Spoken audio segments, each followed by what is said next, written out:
Today feels like the day for an origin story. A good anime plot twist. No, I'm just kidding. Well, I mean, not really.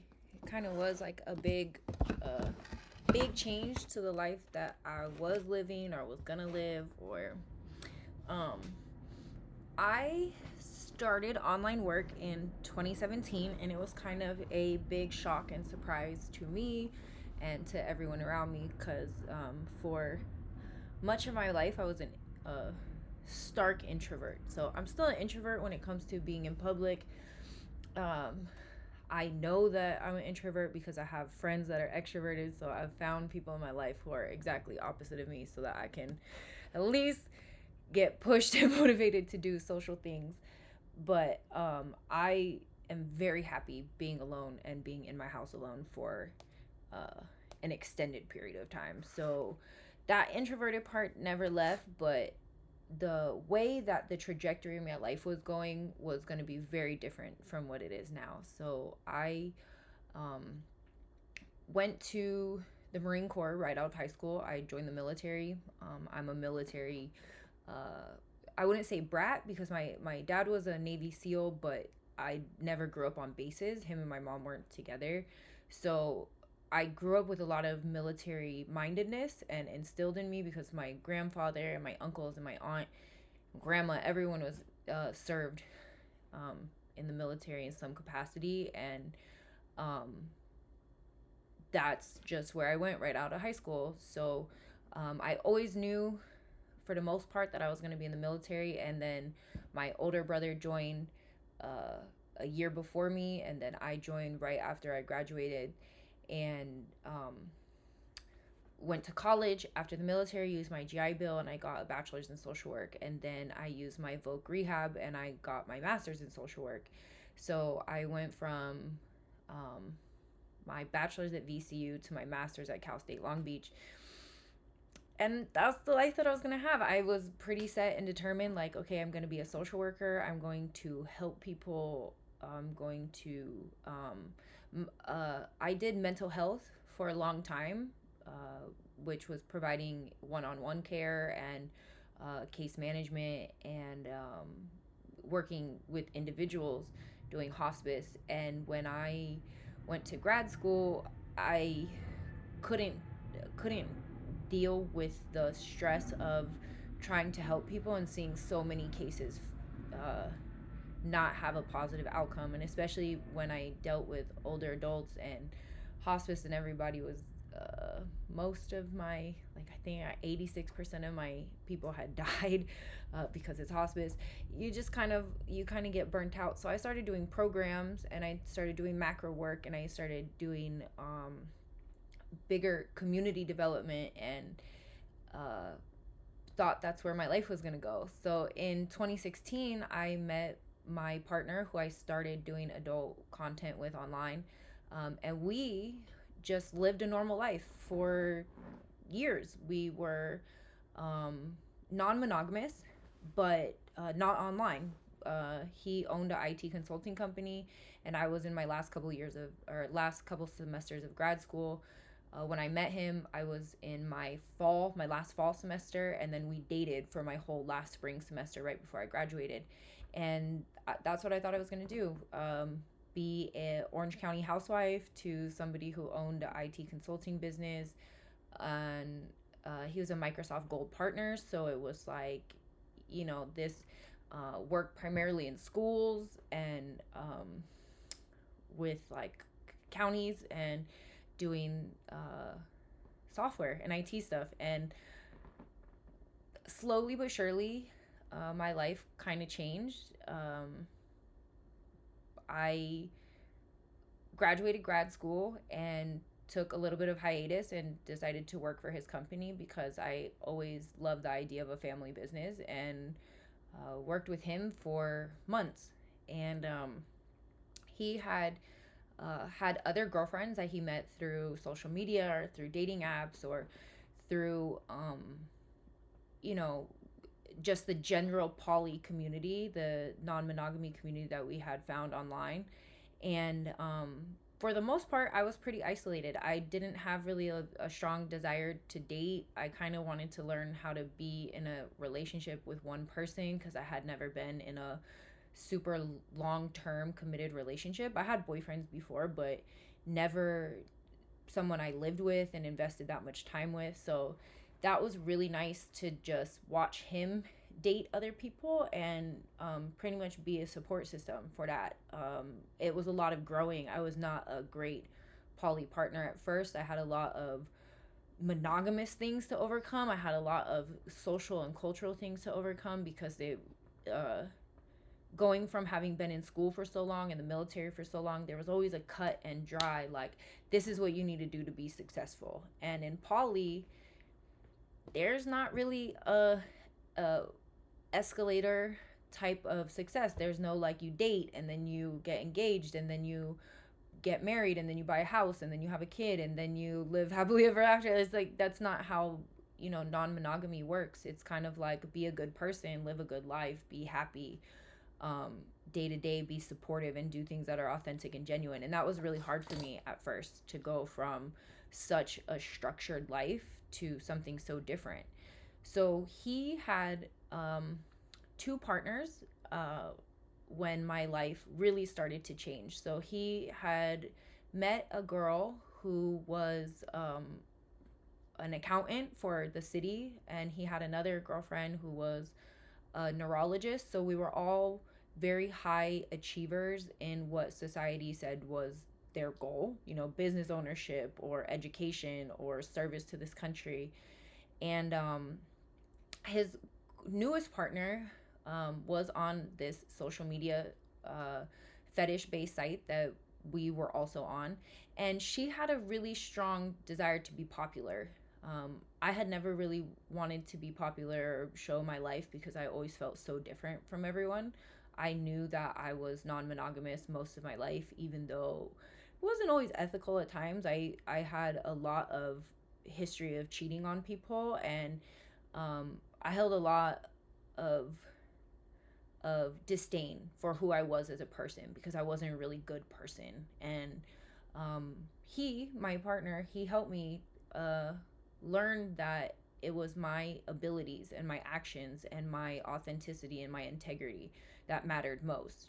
And when he met this other girl and she wanted to be popular on the website, uh, the algorithm of the internet is for one person to be popular, they have to be popular um, and have other people who love and support them and who tend to be popular in real life. So if you know people who are engaging with you from different IP addresses or from different accounts and you have a lot of activity, they will push you out to other people. So we all rallied behind her desire to be popular and on this social media website. And that happened relatively quickly when we all started to try to manipulate the algorithm to be engaging with each other and to push her profile. It pushed all of us. So within a matter of months, I think he started dating her in February, and by April, the end of April, I had like thousands of fans. I think I had almost 10,000 fans, and then by May, I had like 15,000 followers. And in May 5th, 2017, Cinco de Mayo, I uploaded my very first video online to a tube site because the social media platform that we were on charged for people to see videos. You had to be a premium member if you wanted to look at videos. And I wasn't really interested in all these new people having to pay to see my content because I wanted to share it with everyone. As an exhibitionist, I get a lot of internal value. I get a lot of happiness from showing who I am to people. And it was kind of nice because I became a person I liked and wanted to show that off to people. And I didn't want them to have to pay, and the website wasn't gonna pay us. There's no like performer payout or model thing. So I found a website that allowed me to upload for free, and it's one of the biggest tube sites in the world. It's one of the most heavily trafficked websites in the world, and I started putting my adult content on that site. Started with my partner's permission, I asked him, hey, can we film something? So we filmed a full length video in April. And throughout our relationship, I had always whipped out the camera, whipped out the cell phone, just while we were living, while we were being intimate, while we were enjoying each other. I wanted to save those memories. I really like the concept of filming my own actual life and my own experiences. And when I asked, hey, can I film something for our friends, it was like, yes, totally, I support you. And we had a conversation before I put it online, and it was like, this isn't just going on a social media site anymore. This is going to be accessible to the whole world. This is going to be accessible to people who aren't kink based or who aren't fetish based, and it's just going to be out there. And I've always had tattoos. I've always been taller. I've always been very recognizable. So I knew that with this step, there could be um, an uh, unforeseen outcome, and that my life could take a very different turn from what it was. But like I said, I was working for a family business. We were IT consultants. I had my master's degree at this time, and I told myself, I did everything that society said I was supposed to do. I went to school, I served this country, I uh, work in a family owned business where it's like I'm, business ownership, and I'm not reliant on the system. I'm not I finally wanted to just do something that made me happy. So I put up the video on the tube site, and within 3 months it got millions of views. And I kind of just started to put up videos every so often, where I would edit and I'd make little cute videos. A lot of people who were there in the beginning remember the PowerPoint presentation type, where there's like stars going across or words glittering, or like a start slide and end slide, and they were really cute. And I told myself at that time, working on video editing and gaining that skill, it would be great for me overall, whether it had to do with any type of content. I could start, making great videos, and, eventually I could sell those services if that's where my life led. Um, and with that, I moved from social media to doing things on tube sites and actually making full fledged content. And with that, the people on the tube sites were like, this can't be real. This has to be edited somehow. This can't You guys can't love each other this much. You can't have this cool of a life. We want to see you live.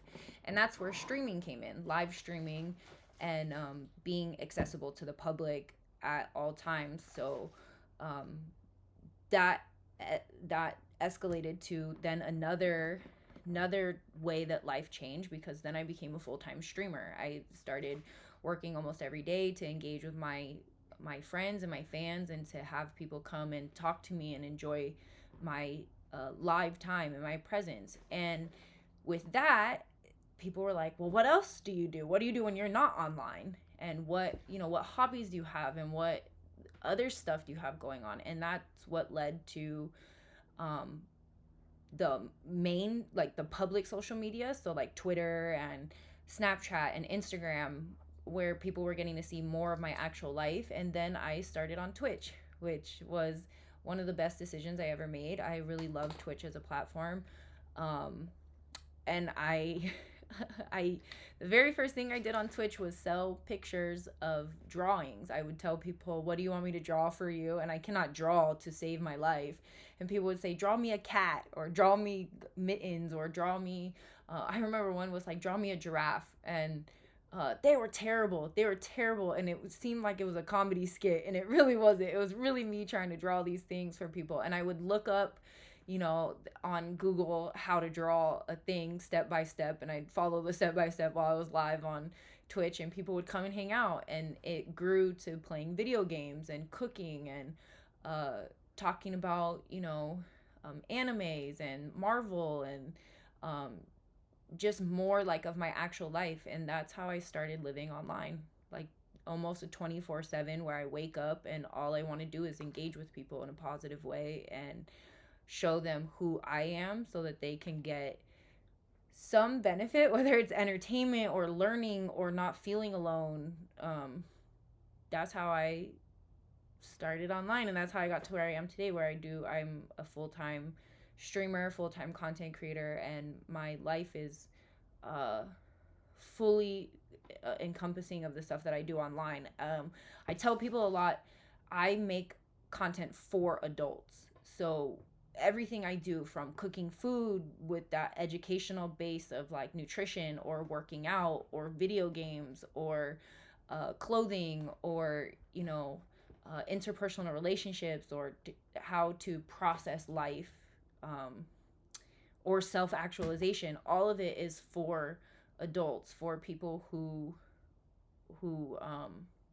have gotten to that place in their life where they're like, I can have this person, I could see myself being a friend with this person, or I could see myself actually making a community with this person. And so that's how I have my Discord, where people can come and chat all day long and talk to me about their life and, the things that they do. And being online for me was never about money.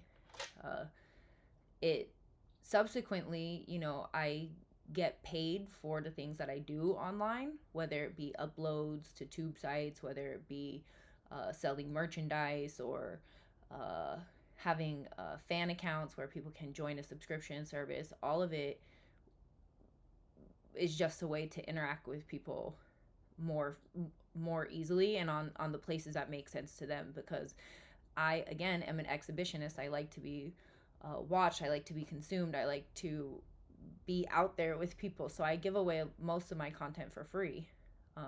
It brings me a tremendous amount of value to see that hundreds of millions of people have watched my content. And I hope to continue to have those platforms available to me. So that's the origin story of where we're at now, 5 years in. So it's 2022 now, and I started literally the day I uploaded the very first thing was May 5th, 2017.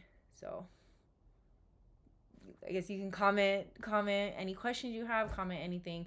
Comment when you started this journey with me, because I know a lot of people who are here with me today have been with me for years. They know me very well, and I know them very well. And we live off of a concept of reciprocity, where things that make you happy make me happy, or your happiness is beneficial to me and makes my life better. So like, subscribe, all of that good stuff.